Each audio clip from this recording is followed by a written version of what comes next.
What a beautiful day for a little bit of adventure with the new, should I really say it? Say it! The Hyundai Fender.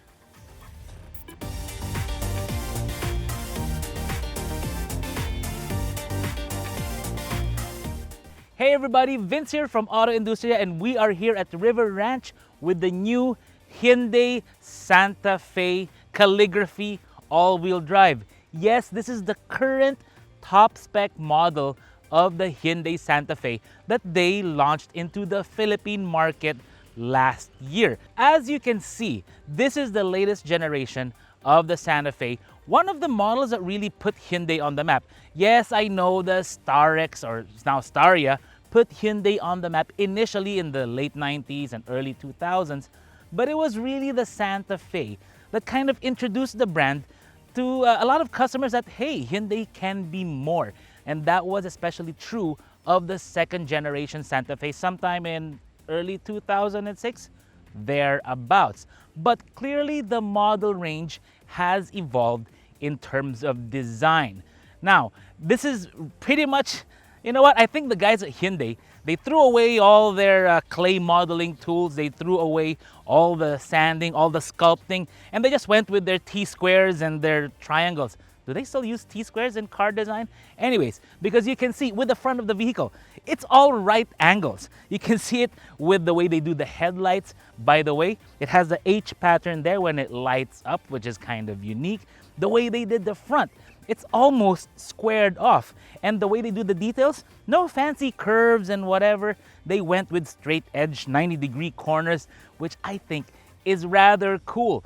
It's a great change from, let's say, having too many intricate details that Hyundai has been going for with a lot of their vehicles in the previous generation. You know, lots of chrome, lots of this. This one, zero chrome.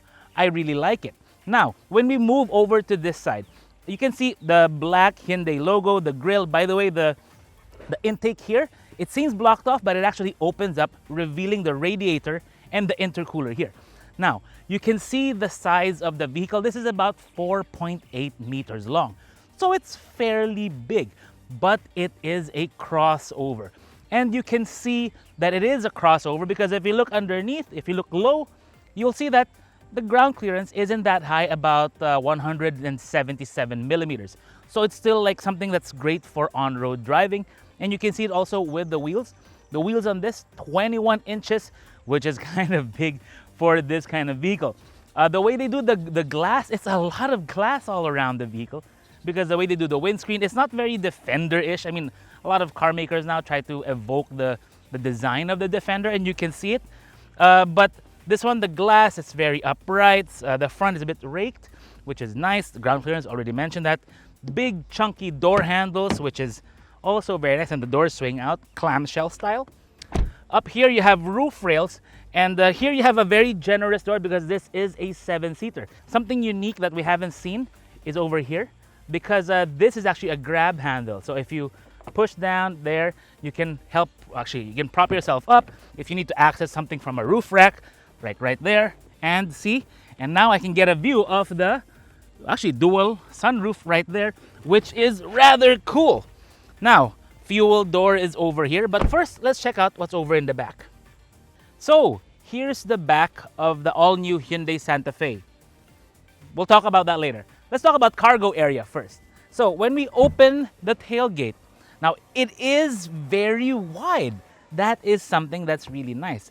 Now the width inside right now with the third row up is about 50, just over 50 inches.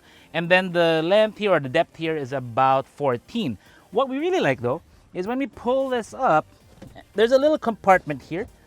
And as you can see, it has a tonneau cover. So if you want to fold down the third row and then have that up there, you can cover your stuff. And there's space for a lot of stuff down there. There's a pocket over there. To fold down the third row, pull this, push it down, pull this, push it down. And now the space you get is about 42 inches, or 42 inches wide and 42 inches long, which is kind of significant. It's pretty big inside with the third row down. But what we really like is that there's a control panel here to fold down the middle row. So if you press this button here, it'll fold down the 60-40 or the 40% part of the middle row. However, what we also found out is that the 60% part, I think it's broken. Because if I press this, that's just a motor buzzing. So I think there's something loose in that middle row. So if I have to go around and fold it down manually. So there may be a problem with this particular vehicle that needs checking. But if you do get it to fold down, it's about 67 inches all the way there. That's a pretty spacious cabin area. So yes, there's a lot of space in there. But now let's talk about the design of the rear, because this is the one that has a lot of people talking about the Santa Fe.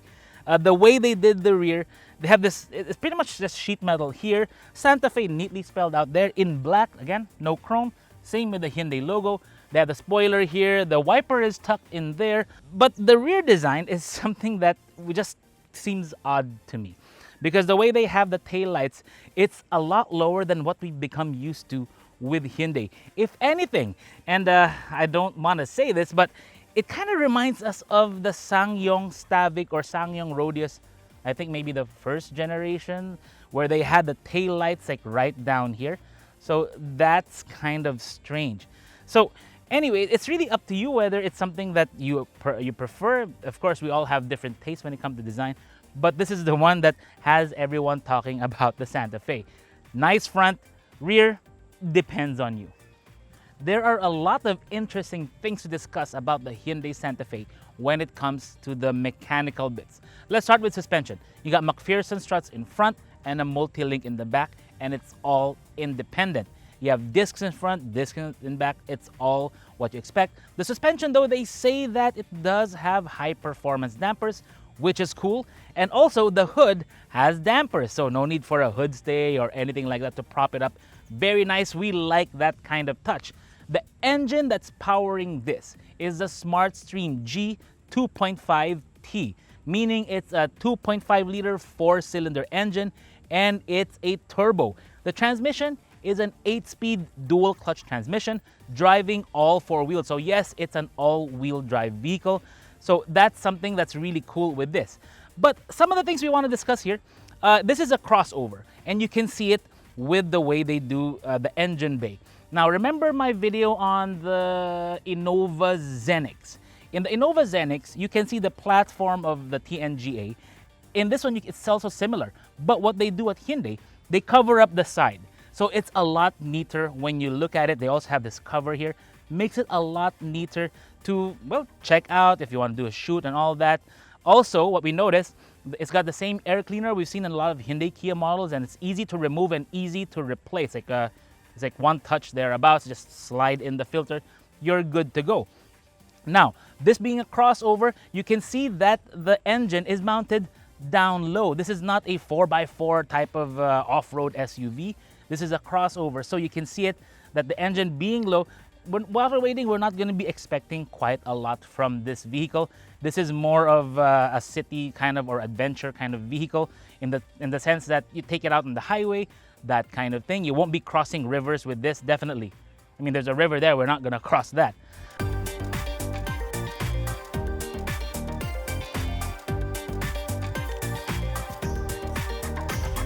For a person of my height, the third row is actually not bad. I mean, in terms of legroom, kneeroom, it's fine so long as you distribute it evenly. And the way we have it set up, there's enough legroom for the people here in the middle row.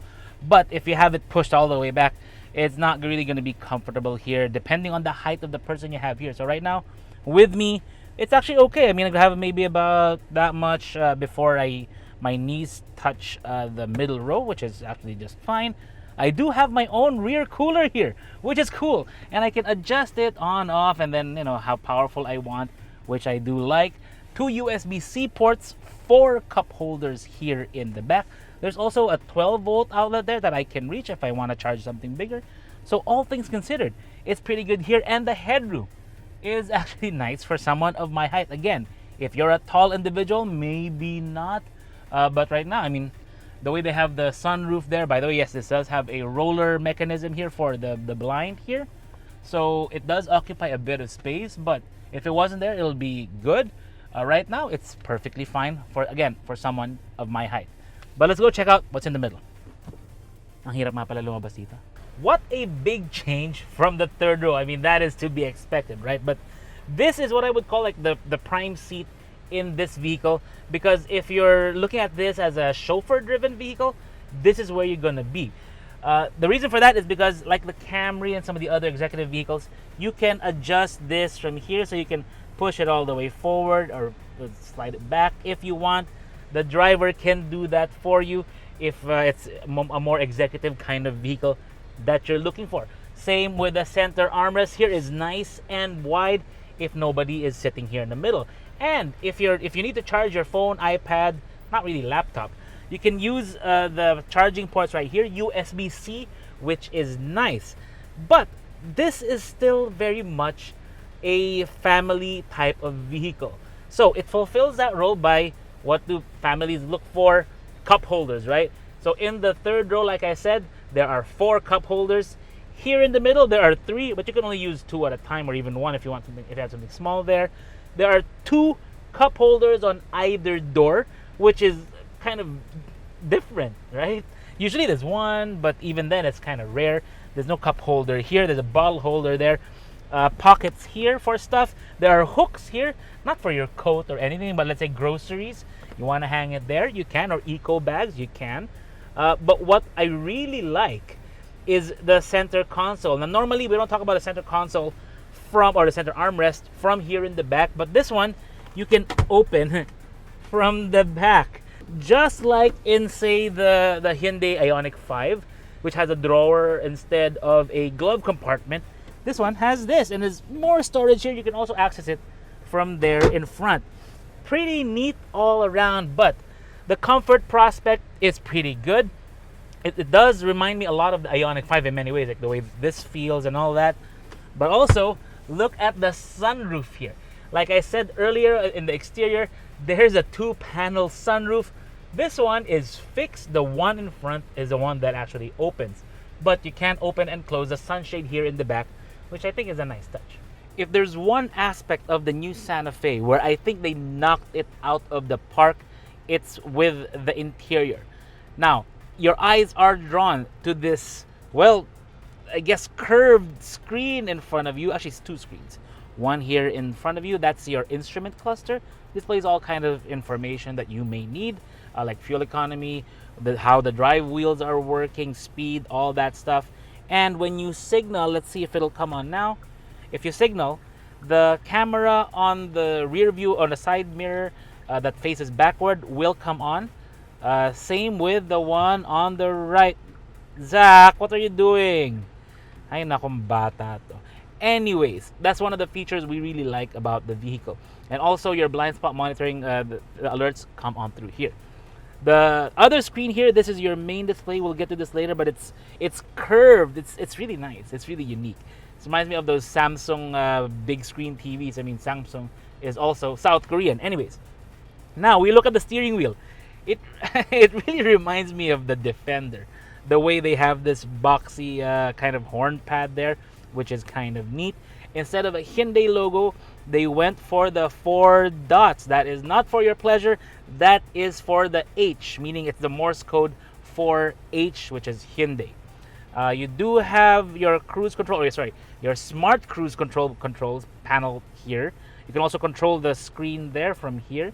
So this one does have a lot of ADAS features, your blind spot monitor, all that, smart cruise control. And we do like how it all works, but sometimes we turn off as many of it as we can, particularly when it comes to the alerts. It can be bothersome in the city. On the right, your windshield wiper thing there. But this one here, this is the unique thing about what Hyundai has been doing lately. Because if you notice, there's no transmission control here. It's all freed up. This is your transmission control. Now, if you've been inside the Hyundai Ioniqs, this is familiar. It's not the same. It's similar though. So to put it into park, you press that. You put it into drive, you rotate forward or twist forward. And to put it into reverse, you twist it backward. And when you do that, the rear view camera and 360 camera does come on. So it gives you a view. And then the guidelines, there you go, makes it easy when you're parking. However, with this kind of transmission control setup, I did find it does take a lot of getting used to if you're used to like a lot of other controls, because when you push it forward, normally when we put it into reverse, you know how we push it forward into reverse, you know, it's because it usually goes PRND, right? This one is DNR. So you have to really be mindful if you're hopping off from another vehicle into this one to really be conscious of what you put it in, because you may inadvertently accelerate forward. Ask me how I know. Now, here in the middle, we'll see the climate control system and all kinds of buttons and lots of nice features here. You push this for your drive modes. So right now we're in drive. So you have normal, then you have eco, and then you have sport, right? So the screen goes red here, and then you have my drive. You can adjust it how you want. Now, the other mode, if you press this instead of pushing it up and down, you will get the terrain modes. So you have, so again, snow mode, we won't use that. You have mud mode, sand mode, and that's pretty much it for the different modes in your vehicle. What I really do like is the attention to, let's say, modern technology that you may have in your pocket, meaning your phones. So if you notice, 2 wireless charging pads right there, which I really appreciate. And the way they have it set up, the bumper pad or the pad here is rubberized so your phone won't slip off. And given that it's a little bit raised, if you have a camera here in the back, it'll just hold it securely. It's not gonna flap about, which is a good thing. USB-C port here for your data, USB-C port here for your charging, 2 cup holders here. And speaking of, I'll show you the Android Auto. Now, yes, it also has Apple CarPlay, but I use Android Auto. So when we put it on there, it's not the wireless kind, I think, but once I hook it up, it's perfectly fine.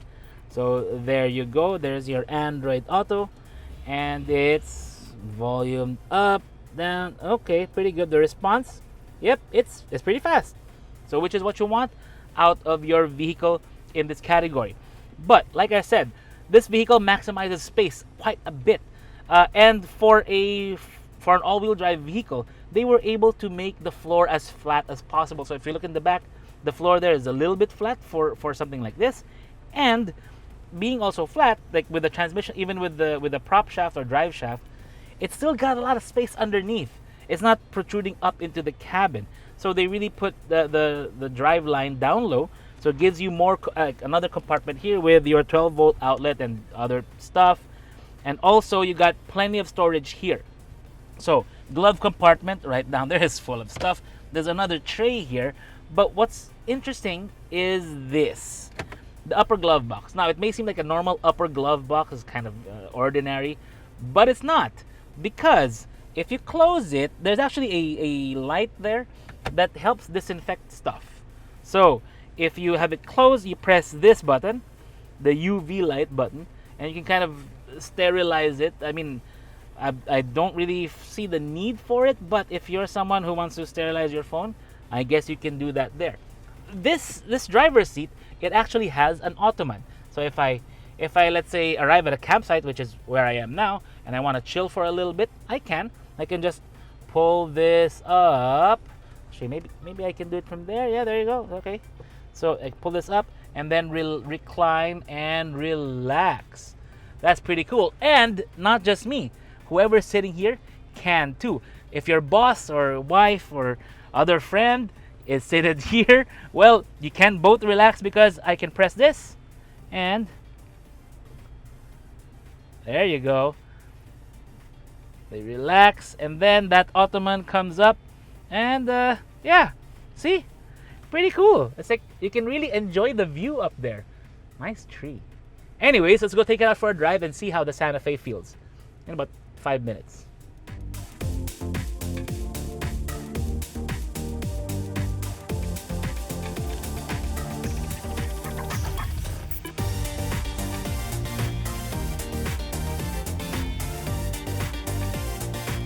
I do have a bit of a soft spot for the Hyundai Santa Fe, because when I was a young motoring journalist in 2006, The Santa Fe was the second generation one, was still very new.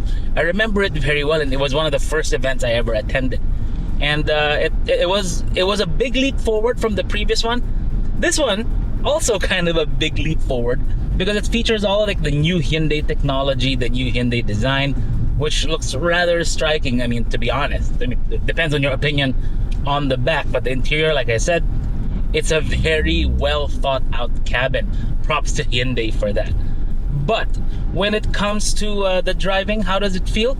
Well, the power, it's there. There is a little bit of lag, but once you put it down to, let's say, the sport mode, the lag gets a little bit less. I mean, becomes a bit more eager to rev. In normal mode, it's about the same. It's like typical turbo gasoline, where when you're stepping on it, like early on, there's not much power there. It's not like a diesel, which has all that torque down low. So keep that in mind. The transmission does well to cope though, and that's always a good thing. Now the handling is something that I really appreciated in this one. Now it may look like a big frame-based SUV, but it's not. It's a crossover, so it feels more like a car. So when you're driving it around and cornering, it actually feels great. Now, because the crossover platform, Hyundai does it very well. They've been doing it with Tucson, they did it with Creta as well, and also like the previous generations of the Santa Fe, all that stuff. They do it very, very well already, and this one, you can feel it. It doesn't ride like a frame-based SUV where it's very heavy up top, very high center of gravity. This one feels planted, and I think it's the way they engineered everything. Like I said earlier, the powertrain, all the heavy bits seem to be mounted quite low down to the ground. Now it does detract from, let's say, ground clearance and all that, but when it comes to like cornering, handling, doing all this mountain driving stuff, it's gonna feel great. So that's really the advantage of that. But there is a trade-off, like I mentioned. There are only 3 things that I think Hyundai not really need to work on, but it's what customers need to accept or to know about the vehicle going in. The first is the safety features, at least in this variant, right? Because the advanced safety features, the sensors and all that, in traffic, it can all be very disturbing. So what I find is that whenever I get in, I just turn as much of it off as I could. It is nice. I mean, the way they executed it, like when they have the blind spot monitor, they have it here. But you know, when motorcycles go all around you, like right now, it really gets disturbing, especially if you're in traffic. So keep that in mind.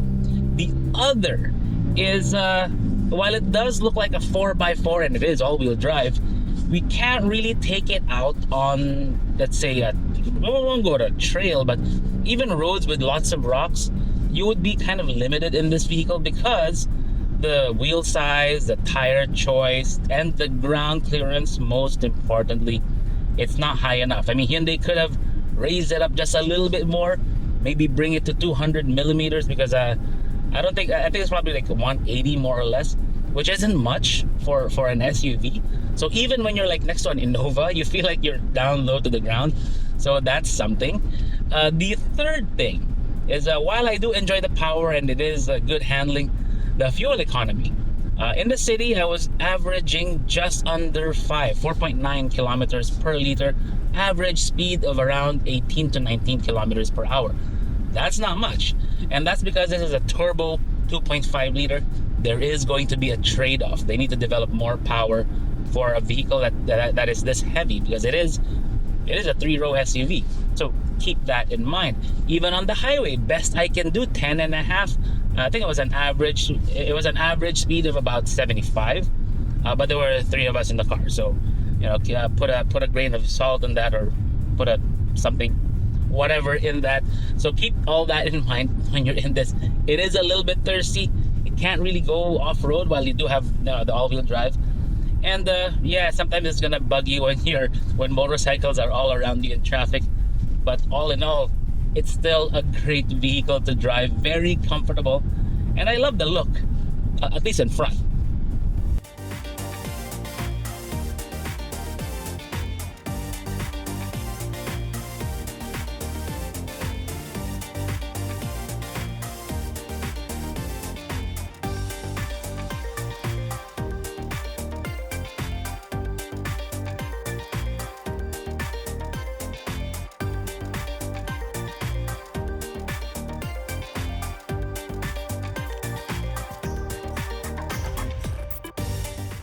So that's my take on the new Hyundai Defender autobiography. Sorry, Hyundai Santa Fe Calligraphy. See how confusing it can get?